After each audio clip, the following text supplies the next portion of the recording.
हिंद महासागर में चीन की मनमानी को रोकने के लिए भारत ने बिछाई नई चक्रव्यूह रचना।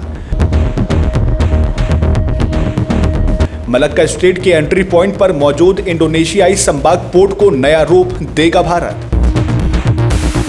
रक्षा क्षेत्र में आत्मनिर्भर भारत का जलवा, अब ब्रह्मोस और अस्त्र मिसाइलें खरीदेगा इंडोनेशिया। समंदर का वो रास्ता जहां से चीन का 70% व्यापार गुजरता है, अब वहां भारत का पहरा बैठने जा रहा है। देखिए मोदी की इस कूटनीतिक सर्जिकल स्ट्राइक की इनसाइड स्टोरी। नमस्कार, मैं हूं अर्चित और आप देख रहे हैं समर इंडिया। हिंद महासागर में दादागिरी दिखाने वाले चीन का गेम प्लान अब पूरी तरह से चौपट होने वाला है।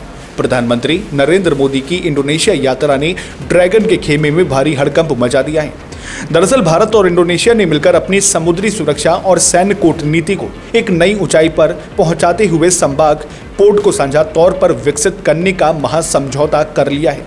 ये कदम हिंद महासागर में ठीक उसी तरह का हॉर्म्यूज चोक पॉइंट तैयार करेगा जिसने ईरान युद्ध के समय पूरी वैश्विक अर्थव्यवस्था को हिलाकर रख दिया था। मलक्का स्ट्रेट के ठीक प्रवेश द्वार पर स्थित ये संबाग बंदरगाह भारत के ग्रेट निकोबार पोर्ट प्रोजेक्ट से महज 100 मील दूर है, जो सीधे तौर पर चीन की गर्दन दबोचने के लिए काफी है।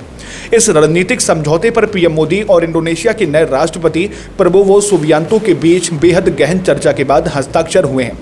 मलक्का जलडमरू मध्य दुनिया का सबसे व्यस्त समुद्री रास्ता है, जहां से पूरी दुनिया का 25% व्यापार, विशेषकर भारी मात्रा में कोयला, पाम ऑयल, चीनी सामान और कच्चा तेल गुजरता है।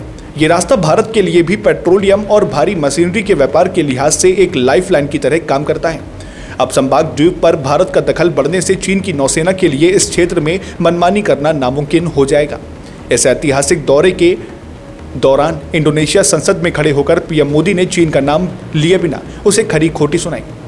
पीएम मोदी ने दहाड़ते हुए कहा, भारत दुनिया का वो देश है जो विस्तारवाद नहीं विकासवाद की नीति पर चलता है और इसलिए हम भारत में कहते हैं सबका साथ सबका विकास।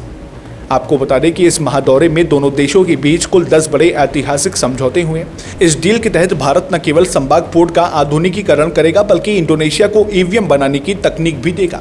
इसके अलावा भारत की स्वदेशी ब्रह्मोस और अस्त्र एयर टू एयर मिसाइलों से अब इंडोनेशिया की सेना लैस होगी। साथ ही UPI payment system, rare earth material project, artificial intelligence और डिजिटल पब्लिक इंफ्रास्ट्रक्चर जैसे महत्वपूर्ण क्षेत्रों में भी दोनों देश मिलकर काम करेंगे।